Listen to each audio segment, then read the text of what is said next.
Hello and फ़खर रागले to all of you. मैं हूं फ़खर यूसुफज़ई और आप देख रहे हैं इस वक्त डिबेट विद फ़खर। आज की डिबेट में बात करेंगे बड़ी एक इम्पोर्टेंट खबर है कि इंडिया, क्योंकि हम देख रहे हैं कि बहुत सारा वेपन उन्होंने लिया, राफेल लिया, उसके साथ साथ इस 400 लिया। इसके अलावा भी बहुत सारी ऐसी चीज़ें स्पेशल जो अमेरिकन टेक्नोलॉजीज़ हैं मॉडर्न वॉर के हवाले से, उसमें अमेरिका ने उनको कहा जब G20 हुआ उस वक्त भी, और उससे पहले नरेंद्र मोदी साहब ने जब विजिट किया था यूएस का, वहां पर भी ये बात हुई। लेकिन पाकिस्तान ने इस पे कंसर्न शो किए कि भाई ये खतरा है रीजन में, इससे डिसबैलेंस क्रिएट होगा, और न्यूक्लियर वॉर के हवाले से भी उन्होंने बात की है।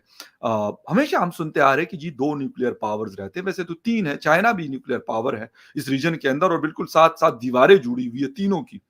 तो वाकई ऐसा है कि अगर इंडिया कोई इस किस्म की चीज खरीद रहा, तो उस पे न्यूक्लियर वॉर की या फिर न्यूक्लियर वेपन्स की बात की जा सकती है या नहीं, इस हवाले से बात करेंगे आज। और बात करने के लिए हमें ज्वाइन कर रहे हैं senior analyst from India, doctor Abhishek Mishra साहब। डॉक्टर साहब, thank you very much for joining my show. Thank you Fakhar भाई। खैर रागले, कैसे हैं थैंक आप? यू। मैं बिल्कुल जबरदस्त, and thank you very much, और यकीनन आप भी ठीक ठाक होंगे। डॉक्टर साहब, एक तो थोड़ा सा ये बताएं कि अभी 2023 हम सिफरी की रिपोर्ट्स भी देखते हैं हमेशा कि इंडिया नंबर 2 पे है, इंडिया नंबर 3 पे है वेपन्स परचेज के हवाले से या डिफेंस बजट के हवाले से, क्योंकि उनका हर साल ये काम होता है।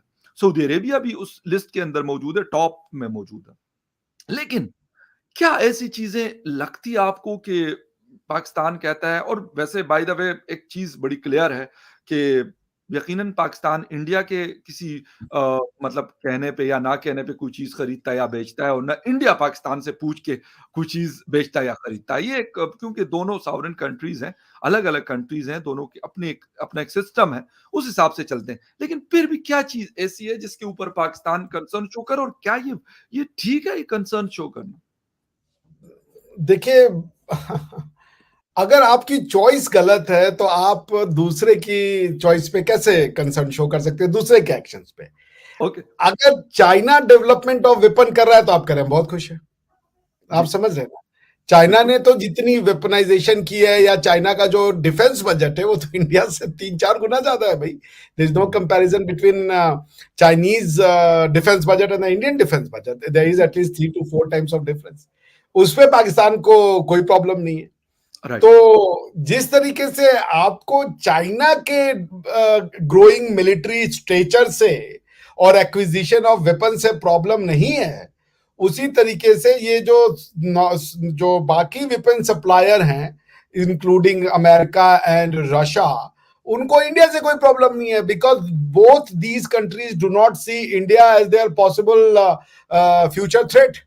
ना तो रशिया इंडिया को अपना थ्रेट के रूप में देखता है, इसलिए रशिया अपने सारे एडवांस वेपन का सबसे पहला ऑफर तो इंडिया को ही देता है। बल्कि हुँ, अब तो बेचने वाला तो मामला गया, अब तो ज्वाइंट डेवलपमेंट और रिसर्च की बातचीत हो रही है। सुखोई बिल्कुल, की बातचीत हुई कि सुखोई का जो 5.5 वो जो वर्जन है, वो हम लोग मिलकर के वो ज्वाइंटली डेवलप करेंगे। अमेरिका कह रहा है कि हम अपना F-16 या F-18 जो भी उनका लेटेस्ट है लॉकहीड मार्टिन का, वो पूरा यहाँ पे जी, लेके आ जाएंगे। तो Pakistan needs to ask itself कि भाई, आप फिर अगर आपको वेपन से प्रॉब्लम है तो फिर आप चाइना के वेपन की बात कीजिए, और इंडिया के इंटरेस्ट को भी बात कीजिए कि चाइना का 3 to 4 टाइम्स डिफेंस बजट है, लेकिन इंडिया को कंसर्न नहीं होना चाहिए। हुँ, तो आप हमारी प्रिपरेशन को आप देखते हो अपनी प्रिपरेशन के अपने अगेंस्ट में, ये आपकी प्रॉब्लम है। हमने अगर आपसे जो लड़ाइयां लड़ी हैं, तो हमने चाइना से भी 3 लड़ाइयां लड़ी हैं। एक बड़ी युद्ध हुआ है उनसे, 2 छोटे-छोटे युद्ध हुए उनसे। तो जी, भाई, हम कैसे चाइना को डिस्काउंट कर देंगे? अभी गलवान में आपने देखा क्या हुआ था, गलवान वैली में we were on the verge of having a war. अभी वो हमारे जो उस समय के चीफ ऑफ आर्मी थे, MM नरवणे साहब, उनका अभी मैं पढ़ रहा था, आज ही आया है, कोई वो एक किताब लिख रहे हैं। नरवणे साहब की किताब का नाम अगर आप बोलेंगे तो मैं आपको गूगल से बता दूंगा। जी, तो उनका जो किताब का नाम है, जो वो लिख रहे हैं, 4 स्टार्स ऑफ डेस्टिनी एंड जी, ऑटो बायोग्राफी। तो जी, इसमें वो लिखते हैं, 4 stars of destiny and autobiography में वो लिखते हैं कि जो वो दिन था, द फेटफुल डे, जब उनको ये सूचना मिली कि भाई चाइना जो है एकदम बहुत करीब आ गया है, तो उन्होंने राजनाथ सिंह को फोन मिलाया और राजनाथ सिंह से कहा कि भाई क्या करना है, situation is very grim, because हम मुश्किल से 1 किलोमीटर के डिस्टेंस पे हैं दोनों सेनाएं, और आप बताइए कि what is the orders from the new Delhi. तो राइट। उसके बाद वो बताते हैं कि राजनाथ सिंह ने कहा उनसे कि ठीक है, मुझे आप थोड़ा समय दें, और उसके बाद राजनाथ सिंह साहब ने उन्हें 2-3 घंटे बाद फोन किया और उन्होंने कहा कि मैंने मोदी जी से बातचीत कर ली है, आपको जो उचित लगता है वो कार्रवाई करें, आपको खुली छूट है। तो राइट। Point right. को बताने का ये है फकर भाई, कि पाकिस्तान जी। इंडिया से यदि बेवजह की दुश्मनी खत्म कर दे तो उनको कोई वरी नहीं रहेगा, कोई चिंता नहीं रहेगा।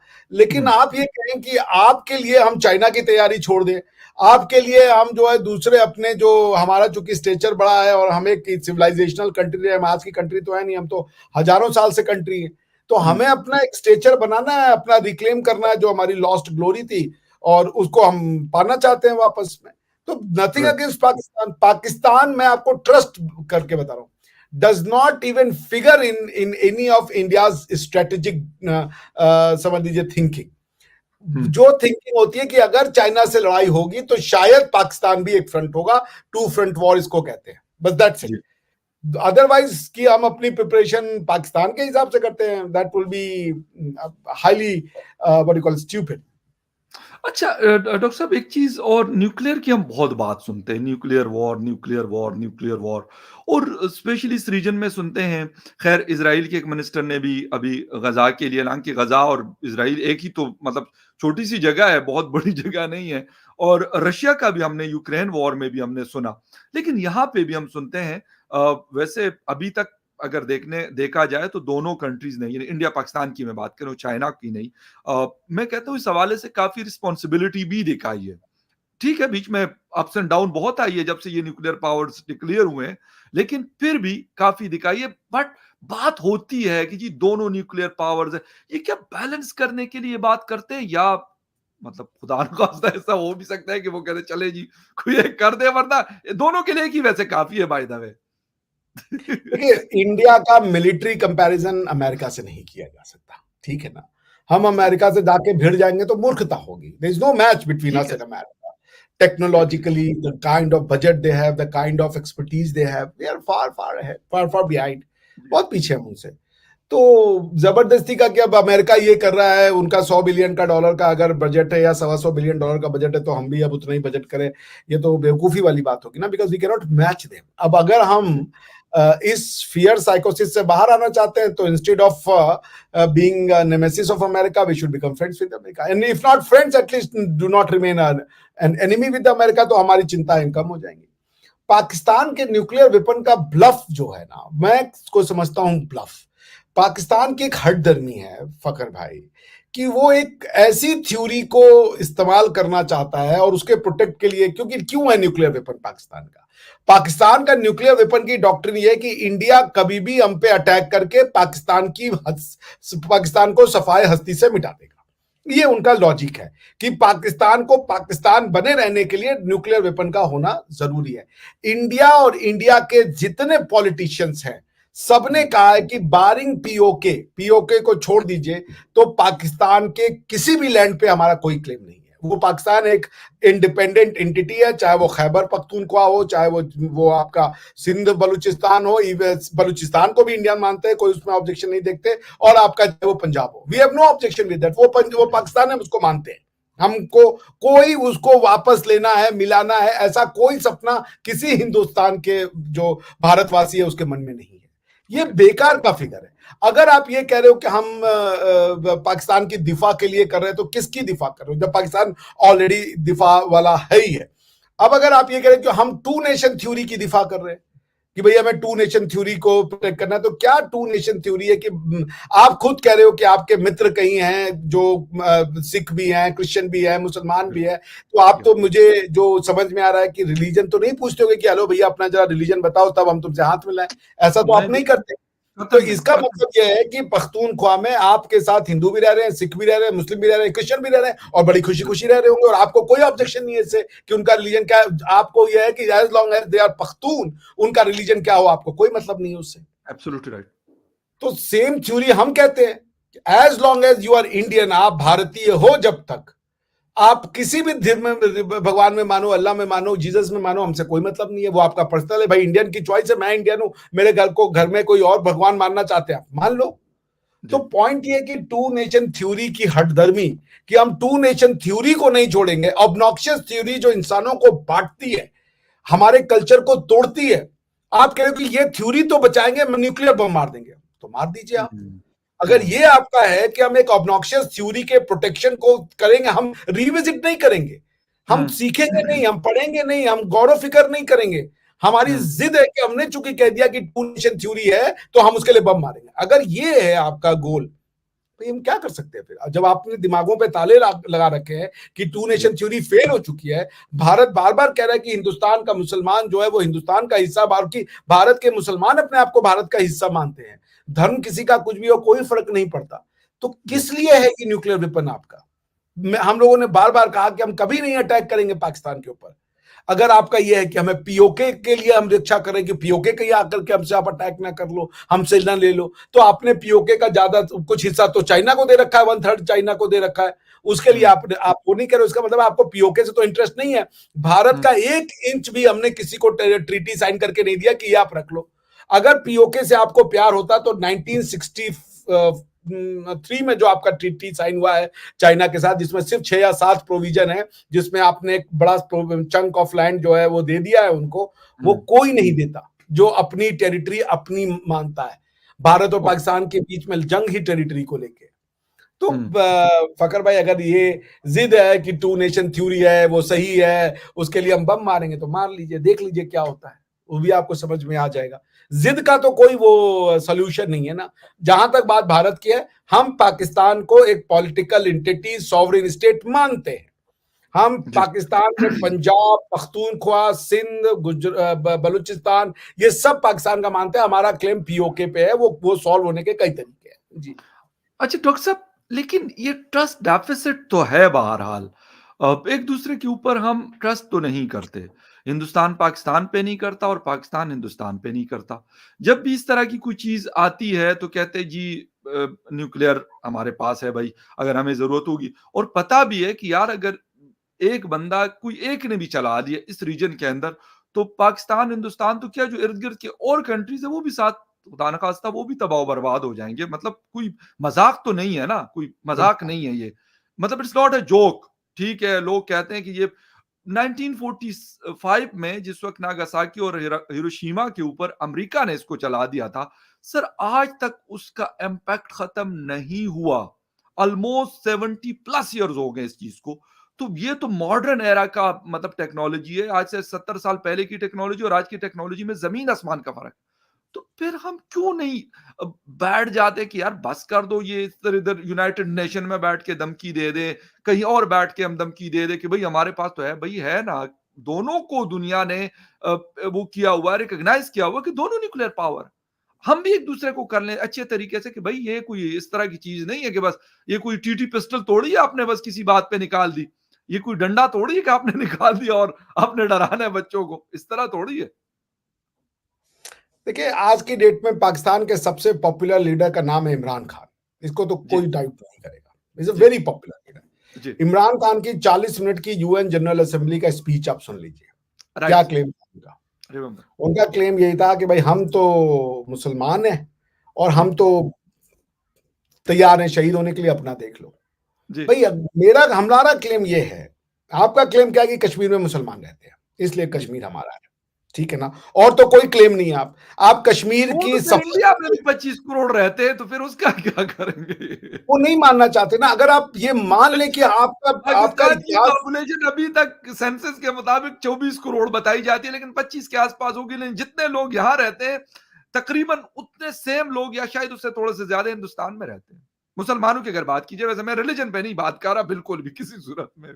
नहीं जी। बिल्कुल आप सही बात कह रहे हैं, बात तो जी। डेटा की हो रही है ना, बात किसी रिलीजन की नहीं हो एग्जैक्टली, रही। बिल्कुल सही कह रहे हैं। तो आपका डेटा बिल्कुल करेक्ट है। भाई जी। इंडिया ने ओआईसी के मेंबरशिप के लिए अप्लाई कर दिया था, based on the basis of number of population that we have of या मुस्लिम्स।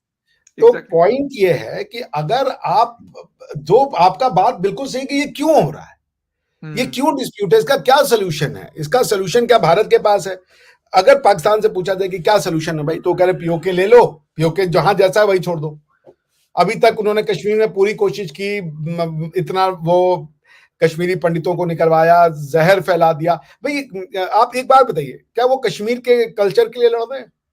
वहां पे उर्दू लिखने के लिए वो लड़ रहे हैं। कश्मीर की सकाफत जो है वो तो शारदा पीठ है।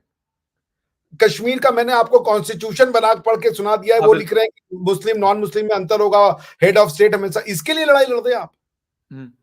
ये क्लेम है आपका। क्या गलती है वहां के मुसलमान हिंदुओं की, वहां के सिखों की, वहां के शियाओं की, वहां के कादियानियों की? क्या गलती है उनकी कि वो मुसलमान नहीं है? आप ये भी कहते हो कि हिकमत देना, ये देना तो अल्लाह का काम है, जिसको देना होता है वो दे देता है, जिसको नहीं देना होता है, तो फिर आप उसके और इसके बीच में कहां से मुदाखलत कर रहे हो? ये थ्योरी तो आप अपनी कॉन्ट्राडिक्ट कर रहे हो। फिर आप कॉन्स्टिट्यूशन में लिख रहोगे कि मुसलमान कौन है? अगर ये हम आज मान लें कि मुसलमान के आधार पर कि भाई जहां पे मुसलमान ज्यादा हो गए और वो हिस्सा फिर वो मुस्लिम इलाके से मुस्लिम लॉ से गवर्न होगा, क्या है मुस्लिम लॉ? आप अरबी लॉ को आके लगा देते हो और कहते हो कि मुस्लिम, आप वहां पे क्या कश्मीर की सकाफत बचाओगे? वहां पे कश्मीर का हेरिटेज क्या है? कश्मीर का हेरिटेज राज तरंगिनी है, कश्मीर का हेरिटेज जो वहां के फिरौन है, कश्मीर का वहां का शारदा पीठ है, कश्मीर का लैंग्वेज है, ये सब तो आपको मतलब ही नहीं है। कश्मीर के कॉन्स्टिट्यूशन में यदि लिखा होता कि हम एंशियंट कश्मीर सिविलाइजेशन को जो हजारों साल से है उसको प्रिजर्व और प्रोटेक्ट करेंगे, तो ये हमारा कॉन्स्टिट्यूशनल एम्बिशन है। वो तो नहीं लिखा आपने। आपने लिखा आपका कॉन्स्टिट्यूशनल एम्बिशन है मुसलमान नॉन मुसलमान के बीच में तफरीक करना, स्टेट रिलीजन इस्लाम बना देना, और वहां पर जो हेड ऑफ स्टेट है वो खाली मुसलमान बनेगा। इसके लिए चाहिए, फिर तो हमारे पास भारत का कोई कोना नहीं बचेगा, क्योंकि पाकिस्तान की जड़ें पाकिस्तान में नहीं है फकर भाई, पाकिस्तान की सोच हिंदुस्तान में है। पाकिस्तान एक टहनी का नाम है जिसकी जड़ें, जिस पेड़ की जड़ें हिंदुस्तान की धरती में है। तो आप इसको आप सिर्फ मुसलमान बन के आइडेंटिफाई करना चाहते हो? आप क्या पठान नहीं हो? मैं कैसे फकर भाई से अपना रिश्ता तोड़ दूं? जब तक फकर भाई पठान रहेंगे, भारत के साथ उनके रिश्ते भाई भाई वाले रहेंगे, हमारा परिवार होगा। क्यों? क्योंकि महाभारत बिना पठानों के असंभव है। महाभारत का जो सेंट्रल किरदार शकुनी और जो गांधारी, वो गांधार रीजन से आए थे। जब तक हमारा वेद रहेगा तब तक 10 राज्यम युद्ध रहेगा। 10 राज्यम युद्ध में जो 10 किंग आकर के आपस में लड़े, पख्ता उसमें से एक होंगे। आप अपने आप को पख्तून कहना बंद कर दीजिए। आप जिस just think is an academic, जिस किताब में आप मान रहे हो वहां आपकी हिस्ट्री का एच नहीं मिलेगा आपको। और जिस किताब में आपकी कोई भी, मैं नहीं मानता कोई भगवान, I don't believe in, but जिस हिस्ट्री की किताब में आपके वर्णन है आपकी सोसाइटी के, आपके धरती का, कौन सा नदी बहता है, कौन सा वो बहता है, आपके राजाओं का वो वर्णन है, उसको कह रहे हो कि हम मानेंगे नहीं। लेकिन क्या जी, ये मसला, मुझे ये हैरानगी होती है कि हम एक दूसरे को, मैं ये कह रहा हूं कि एक दूसरे के साथ थे 70 साल 75 साल पहले। एक ही कंट्री, सब कॉन्टिनेंट था, मुत्तहिदा हिंदुस्तान हुआ करता था, बांग्लादेश भी उसका हिस्सा था, पाकिस्तान, यकीनन पाकिस्तान बांग्लादेश बाद में बना। तो आज हम क्यों वो नहीं कर रहे हैं कि मैं कह रहा हूं कि हम एक दूसरे को न्यूक्लियर वेपन्स की और न्यूक्लियर पावर्स की धमकियां क्यों, ट्रस्ट क्यों कायम नहीं कर सके? क्या, मुझे ये समझ नहीं आती कि इस मॉडर्न एरा में भी, हमने नरेंद्र मोदी साहब को सुना था शायद 1 साल पहले कि मसलों का हल जो है, प्रॉब्लम का सॉल्यूशन जंगे नहीं है, बल्कि शायद व्लादिमीर पुतिन को कहा था उन्होंने मुंह पे सामने। तो जब नहीं है तो फिर इस तरह की चीजें क्यों नहीं बैठ पाते हम लोग? के मतलब अगर बैठेंगे तो शायद ये चीजें आहिस्ता आहिस्ता से ग्रेजुअली नीचे आना शुरू हो जाएंगे ऑटोमेटिकली। बेशक एटम बम रखें, बेशक मिसाइल रखें, बेशक बड़े बड़ी चीजें रखें, लेकिन उसका इस्तेमाल मेरा ख्याल फिर नहीं होगा।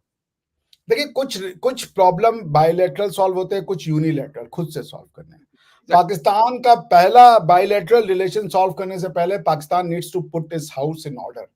पाकिस्तान की सोच और जहनियत जो है वो अजीब है, उसमें बात करना, आप जैसे सेन माइंडसेट के लोग बहुत कम हैं, और आप इसीलिए मेरे हार्ट के बहुत करीब हो पर्सनली, क्योंकि मैं जानता हूं the kind of thinking you have is very rare in Pakistan. You are a ray of hope. People like you must be talked and talked all the time. आप समझ रहे हैं? सो पॉइंट ये है कि पाकिस्तान को ये जो 2 नेशन थ्योरी के नाम पे उन्होंने, जिसे कहिए कि नफरत की वो लकीर खींची है, जहां तक उनकी फ्रीडम मिली नफरत को ले जाने के लिए, वो वहां तक ले जा चुके हैं। अब जब उनसे नफरत आगे नहीं ले जा रही है तो वो कह रहे हैं हम न्यूक्लियर बम मार देंगे। पॉइंट ये है कि पाकिस्तान नीड्स टू, देखिए एक इंसान के जीवन में मेरे पिताजी बताते थे 3 फेजेस होते हैं।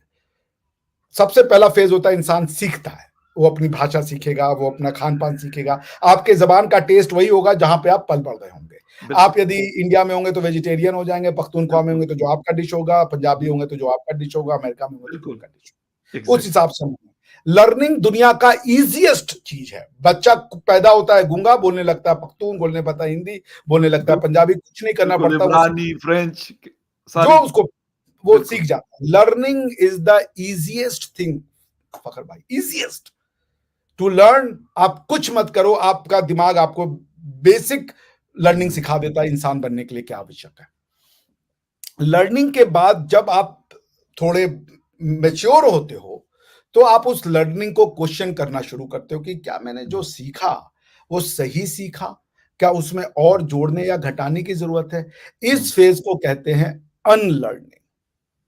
Pakistan needs to unlearn few things that it has unfortunately wrongly learned. Okay, Pakistan अपने अंदर नहीं देख करके सारे कीड़े बाहर निकाल रहे हैं। आपका दुश्मन अमेरिका है, आपका दुश्मन इंडिया है, इवन चाइना पे भी ट्रस्ट नहीं है, अफगान आपके दुश्मन है, ईरानी आपके दुश्मन है, सब आपके दुश्मन है। हुँ, fact of the matter Fakhar भाई, सब आपके दोस्त है, आप खुद के दुश्मन हैं। आप एग्ज़ैक्टली। अपनी दुश्मनी को स्वीकार नहीं कर रहे हो और हुँ, सारी दुनिया में कीड़े खोज रहे हो। सो पॉइंट ये है कि सिर्फ मानवता सीख लीजिए, आपका मतलब आपकी सोसाइटी। जी, कॉन्स्टिट्यूशन को बनाने के लिए इंसानों के बात समझिए, दोहरा रवैया की कॉन्स्टिट्यूशन भी चाहिए उसमें। आप you want to have a Quranic rule through democracy, आप इलेक्शन से कुरान लाना चाह रहे हो, तो हुँ, सीधे लाइए। ये कैसे हो सकता है? इलेक्शन आया ताकि बाइबल ना आए पॉलिटिक्स में। हुँ, इलेक्शन इसलिए इजाद किया गया ताकि इलेक्शन के लिए बाइबल ना आए। इलेक्शन में लोगों के डे टू डे लाइफ में आप इलेक्शन चुन के कह रहे हो हम कुरान लाएंगे। आपका कॉन्स्टिट्यूशनल एम्बिशन अपना प्रिजर्वेशन नहीं है। आप कह रहे हो हम पंजाबी की प्रिजर्वेशन नहीं करेंगे, पख्तो की प्रिजर्वेशन नहीं करेंगे, सिंधी की प्रिजर्वेशन नहीं करेंगे, और भी कितनी स्वीट लैंग्वेजेस होंगी। पाकिस्तान, क्योंकि हिंदुस्तान डाइवर्स है तो पाकिस्तान भी डाइवर्स होगा। उन भाषाओं की हमको कोई चिंता नहीं है, हम हुँ, यहां के लोगों को अरबी पढ़ा देंगे। ये आपका कॉन्स्टिट्यूशनल मैंडेट है। इन ऑर्डर टू मेक अरबी the lingua Franca of the people of Pakistan, आपको बाकी भाषाओं को मिटाना होगा। हुँ। सही, देयर इज बस वे अहेड। सारी सब चीज देखने का है। आपको पैलेस्टाइन का दर्द इसलिए होता है कि आप उनसे जुड़ा हुआ महसूस करते हो। ओके, उसी तरीके से जब हम आपको अपना जुड़ा हुआ, जैसे आप हो मेरे लिए, आप भले पाकिस्तान हो या पख्तून हो, लेकिन भारत रत्न मेरे लिए खान अब्दुल गफ्फार खान थे। बिल्कुल पख्तून सही है। मेरी इतिहास का पार्ट है। पाकिस्तान के लोग कहते हैं अरे एब्सोल्युटली। अफगानिस्तान से तुम्हारा बॉर्डर नहीं है, तुम्हारा क्या लेना देना है? नहीं, बॉर्डर से नहीं होता, सदियों बिल्कुल, हमारा नाता रहा है। यहाँ कहते पे हैं ना ये दिल पठान, का मामला है, कहा एग्जैक्टली जाता हमारा है पार्ट दिल है वो का हिस्ट्री का। मामला एग्ज़ैक्टली कितने पठान है हमारे यहाँ, एक दो नहीं हजारों। हमने बिल्कुल, बचपन में काबुली वाला पल के हम बड़े हुए हैं। काबुली मूवीज़ वाला की बड़ी अच्छी-अच्छी बनी है। हाँ, अभी मिथुन साहब की फिर आई है, तो हम तो काबुली वाला मिथुन पढ़ के, वाले क्या जो एग्ज़ैक्ट काबुली वाला लिखने वाला कोई मुसलमान था? रविन्द्रनाथ हुँ। टैगोर थे, वो हिंदू थे। क्या कहानी है कि एक अफ़गान का पठान जो मुसलमान आता है, अफ़गानिस्तान का गरीब सा है, उसको एक छोटी-सी बच्ची को देख के अपनी बेटी याद आती है, तो उसको वो प्यार करने लगता है, बेटी की तरह। तो आपको और क्या चाहिए? काबुली वाला से भारत का रिश्ता नहीं टूट सकता। हमारा रिश्ता अफ़गानिस्तान, पठान या ये पंजाब तो हमारा ही है, लेकिन ये लोग हमारे हैं भई। हमारी हमारी किस्से, कहानी, महाभारत, वेद, रामायण, पुराण सबका हिस्सा है भई। हम क्या कर लें अब? आप कह रहे हो ये सब भूल ज़बरदस्त। जाओ, आग लगा दो, माइथोलॉजी है, ये सब इमेजिनेशन है। नहीं है भई इमेजिनेशन, कुछ इमेजिनेशन हो बिल्कुल सकती है, सही। लेकिन सारी इमेजिनेशन नहीं होती। एक कहानी को कहने के लिए आप उसमें 4 किरदार जोड़ दोगे, मगर ये नहीं कि पूरी कहानी झूठी हो जाती है। बिल्कुल सही और मेरे ख़्याल में ये वाली चीज़ जो हम लोग बात बार-बार कर रहे होते हैं कि जी न्यूक्लियर वेपन 7 कंट्रीज़ के पास है दुनिया में, लेकिन उसका इस्तेमाल अभी तक एक दफ़ा अमेरिका कर चुका है और मेरे ख़्याल में उसके बाद से सबको पता है कि ये क्या चीज़ है, ये क्या तबाही लेके आता है। तो बजाए इसके कि हम एक-दूसरे को धमकी दें कि यार एटम बम रखा हुआ है, बस रखे रखें। वो जिसे कहते हैं ना कपड़ा-शपड़ा मार के रखा करें बस ठीक है, काफ़ी है। आप न्यूक्लियर पावर हैं, बहुत बड़ी बात है आपकी जो दुनिया में आप न्यूक्लियर पावर है।